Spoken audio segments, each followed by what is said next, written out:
5. Okay, so today we're going to be going back to non-verbal reasoning. Now, we've done a lot of these skills already, so you will notice that we've actually practiced this technique before. So what I'm going to ask you to do this week is really focus on how quickly you're solving these. So you've got the skill, which I'll remind you of, but now it's a case of practice, practice, practice, see how quickly you can solve these. You have this at home if you want to have it next door to you so you can see a little more clearly, and like always you will have questions that are very similar to answer at home. So you might recognise this because we've seen this before, but I will read it to you to remind you. It says, on the left of the example below, there are 2 figures that are alike. On the right, there are 5 more figures. One of these is most like the 2 figures on the left, and its letter has been marked on your answer sheet. Like I say every week, what you need to do is you need to find a pattern and you need to look at what is the same, what's in common. So, if you remember, when we did this one last time, we've got 2 shapes here. What's the same about them? They've both got straight lines and they've both got 4 straight lines as well. So I'm thinking, okay, out of all of these, which one is the most similar? So it's not going to be one that's got curved lines. It's not going to be one that's got more than 4 lines. This is a pentagon that has 5 lines, which means my answer is going to be C. Okay, it's got 4 straight lines. Okay, let's look at the explanation. The 2 shapes on the left are alike by having 4 sides. They are not identical, the dimensions of the sides vary, but what they share in common is having 4 sides. Okay, so we're going to have a look. We're going to do one together, pause, you'll have a go at these 2, and then we'll go through them. Okay, so this first one, number 1. So we're going to look first of all, what do we notice that is the same about these 2 figures? So I'm looking at it, I'm thinking, well, okay, I notice about these figures that both these squares are the same size, and I notice both of these shapes are the same size, and both of them cross over. They're not inside one another, they cross over. So first of all, I'm going to focus on the size of the shape. So I know here the 2 shapes need to be the same size. So I'm immediately going to get rid of C, like not like that, but like this. And I'm immediately going to get rid of D because I've got 2 different size circles. And I'm immediately going to get rid of E because I've got a rectangle and a square. Those shapes are not the same. So now I'm looking at B, and I've got a big triangle and a small triangle, and they're inside one another basically. They're not just overlapping. So I'm going to get rid of that one, which means my answer is going to be A. Now, have a little look, pause at 2 and 3. Okay, hopefully you've had a go at 2 and 3. Let's look at them together. So, we think, right, what do I notice about the shapes here for number 2? Well, I notice that we've got these lines, okay, that are always my vertical lines going down, so that's the first thing I notice. The second thing I notice is that both shapes have got 4 sides. So that's going to help me out. So I'm first of all going to think, right, okay, this shape here, A, although it's got lines going down, it's only got 1 edge obviously, so I'm going to get rid of A. This shape here has got 3 sides and diagonal lines, so there's nothing in common there. I'm going to get rid of D. We have got lines going vertically down in C, but it's a 5-sided shape, so I'm going to get rid of that one there. That leaves me with 2 4-sided shapes. So I'm thinking, okay, which is going to be the correct one? Well, if I'm looking at what's in common, I've got my lines going down, my vertical lines, and I've got vertical lines here and horizontal lines here. So it's not going to be B, my answer is going to be E. Well done if you got that one right. Next one. Okay, so we have got 2 regular shapes. We have got a pentagon and we have got a triangle, and we've got an arrow working its way round those edges there, and they've gone round all of the edges except one. So a pentagon is a 5-sided shape and it's gone round 4 of the sides, and a triangle is a 3-sided shape and it's gone round 2 of the sides. And I've noticed one more thing about the arrow as well. The way it's making its way round, both of them are going, the arrows in a clockwise direction, going round the clock that way. So I'm going to start off with that actually. That first of all, I'm going to get rid of any of the shapes when the arrows are going in an anti-clockwise direction. So I notice that A is going in an anti-clockwise direction, C is going in an anti-clockwise direction, and the rest of them, that one's going in an anti-clockwise direction. These 2 are going in a clockwise direction. So I've narrowed it down already. Now when I look at these, so I'm kind of looking at the circle. Now the circle has got one side, but it can't follow the same pattern of only going around 4 and 3 on 2 of the sides here. Whereas this one follows the pattern because it's got 4 sides, 1, 2, 3, 4, and it's gone round 3 sides. I can never really accurately represent that with the circle. So what I'm going to do is I'm going to cross that one out and I'm going to select B. Okay? Right, so let's try and move on a little. Okay, now we're going to look at these ones. So again, I'm going to pause. I'm just going to move something another way for you actually. So move that down there. Have a pause here, have a look at 4 and 5. We're looking at what is in common, okay? Pause the video. Now, let's have a look at number 4, now you've had a go. So, in your head, you're going to be thinking, what is the same? What's in common? Well, we've got a big triangle. You can see that? Got that the whole way along anyway. Now I've got 3 shapes on each triangle. I've got circle, circle, circle, square, square, square. So on each shape we need to have the same shape, okay? So straight away that means I can get rid of A because I've got circle, circle, square. A is going. I can get rid of B, circle, circle, diamond, going. Keep that, keep that, keep that. That makes my life a little bit easier. I've also noticed about number 4 that at the top I've got a black shape here and then I've got 2 white shapes. So I'm going to stick to that same pattern, which means I'm going to get rid of D because D has got a white shape at the top and 2 black shapes, so D is going to be going.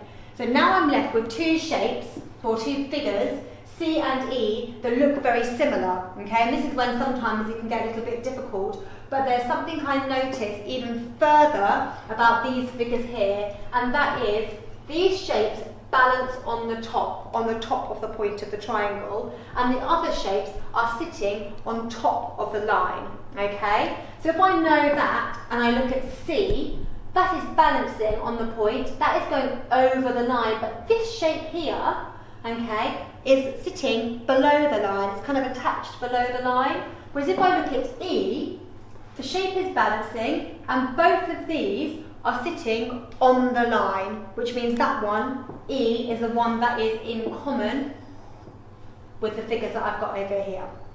Okay? Now let's have a look at 5. So with 5, what do I notice? I notice that I have got 2 shapes, okay, 2 figures here.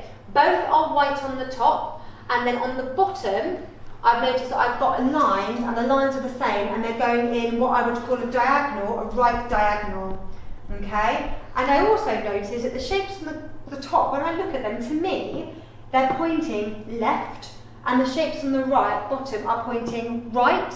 So that's something else I think we should bear in mind. So, what can we cross out straight away? Well, I'm actually going to cross out E straight away, and it might be a little bit difficult for you to see, but E, both of these skinny arrows are both shaded in, okay? So I'm going to get rid of that one straight away because actually there's no white there at all. I am going to have a look now at the lines, and I'm going to focus on lines being that are right diagonal, okay? Which means I'm going to get rid of A because these are horizontal lines. going to get rid of C because the bottom one here, okay, has got vertical lines. Now that means these two have got kind of that in common. They've both got these diagonal lines going like so. They've both got shapes on the top that are white, shapes on the bottom that are lined. But there is something else that I said, okay, which I noticed lots of these figures here both go left at the top and right at the bottom. And if I look at B, that arrow is pointing towards the right and that one's pointing towards the left. This fish would be swimming left, this fish would be swimming right. So this one here is the one that has the most in common with those two figures there. Okay, so let me give this another go. Let's see if this, oh, success. Okay, so those ones that we've just done, you're going to have some questions at home, and you might recognise this from a few weeks ago. We've also looked at this example as well, okay, and we're going to go back, and again, the aim of today is a little bit more speed, a bit more fluency when you're solving these.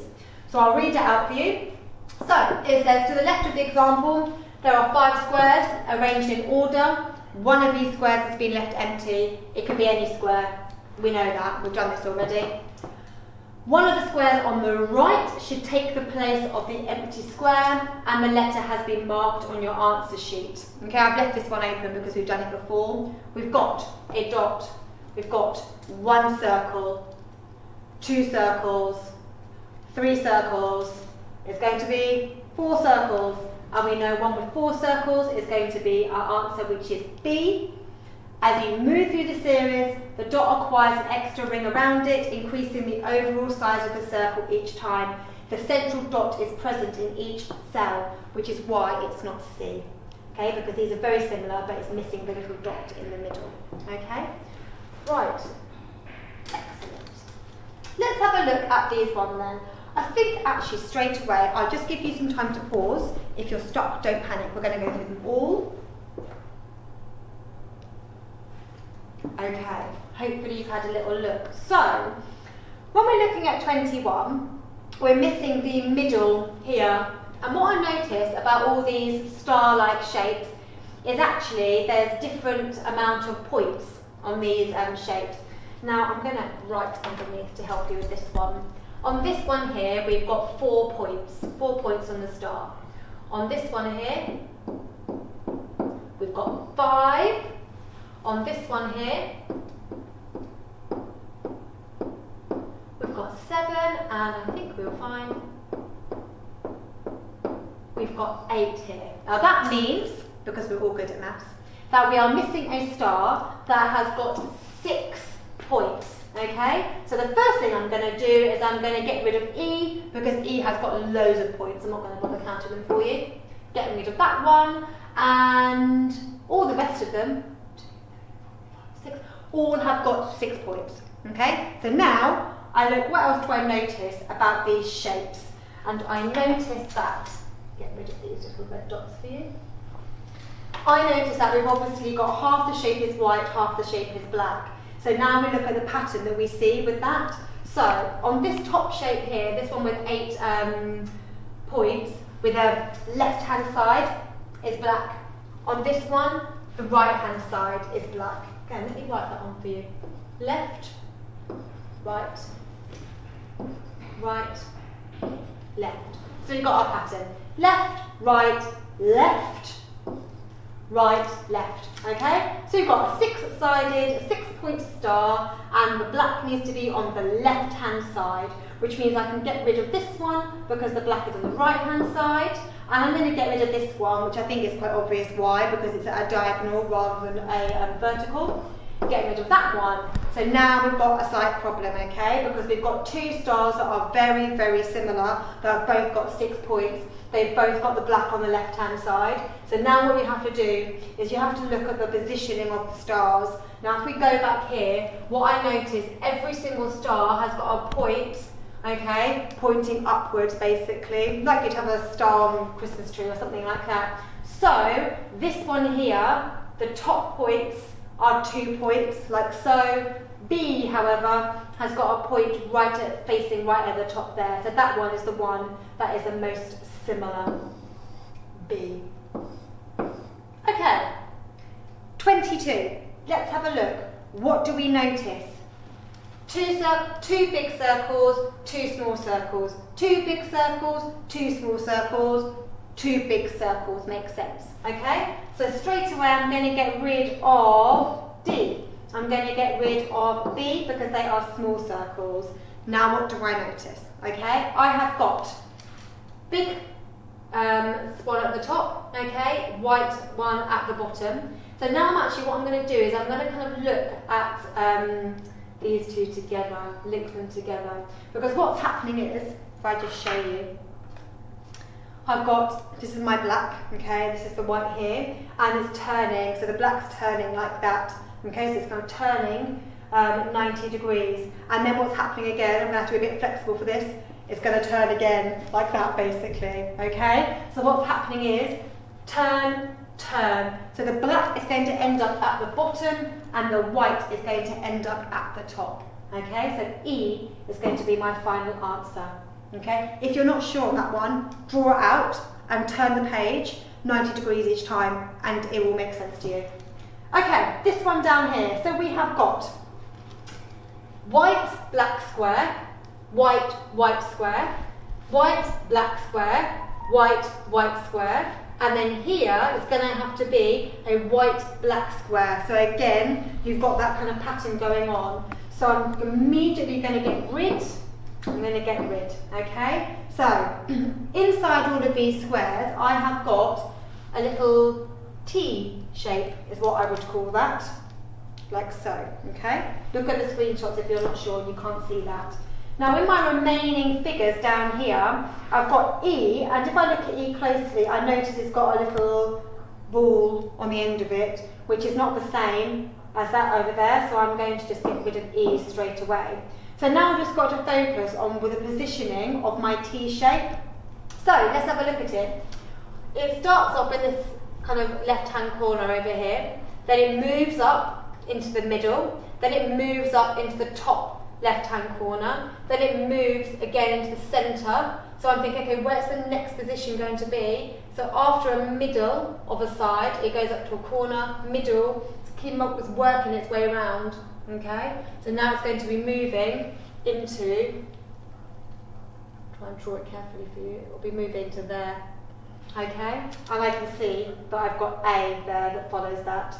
This one would be the next one, but without the black in it. So A is going to be my correct answer, okay? So, you're going to have some of those sent home as well. And well done, and I will see you next week. Okay, take care.